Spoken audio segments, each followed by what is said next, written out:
नमस्कार दर्शक बंधु मु आपणकर हापी फार्मर स्वागत करुच्ची फार्मिंग सत्य चैनल को। आज पोल्ट्री फार्म आम डे 5 आउ काली मुझे जल्दी शोई पड़ी से पोल्ट्री कुकुड़ा बहुत मोर्टालिटी होते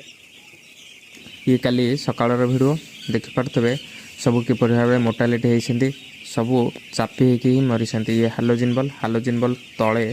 सबू मरी जेहेतु हालोजिन बल गरम हुए तो सबू आसिक हालोजिन बल तले गदे से मोर्टालिटी होती समस्त को भाव में खेले अच्छा तो एबे जस्ट टिके पूर्व पशिक घोड़े थी तथापि आसिक लाइट पाखे गदे होती तो बहुत ठंडा पड़ुची प्रिपेरेसन एथर बहुत भल भाव में होनी जदि बेसी ठंडा हुए गैस बोर्डर आसुच्ची इलेक्ट्रिक बोर्डर आसुच्ची जोटा कि अधिक हिट दे पार आपण पटे जब बेसी शीत पड़ुची तो आप गैस बोर्डर कि इलेक्ट्रिक बोर्डर यूज करेंगे आम पटे एक्चुअली एत दरकार पड़ूना केतले भी एथरक शीत टी अधिक होथारु टी कुकुड़ा गदे होती ना आज पर्यंत मोर के गैस बोर्डर कि इलेक्ट्रिक बोर्डर दरकार है तो आपण मानक जदि ठंडा पड़ुची तो आणतु ताकू यूज करंतु। पोल्ट्री फार्मर प्रत्येक वीडियो मो चैनल आसो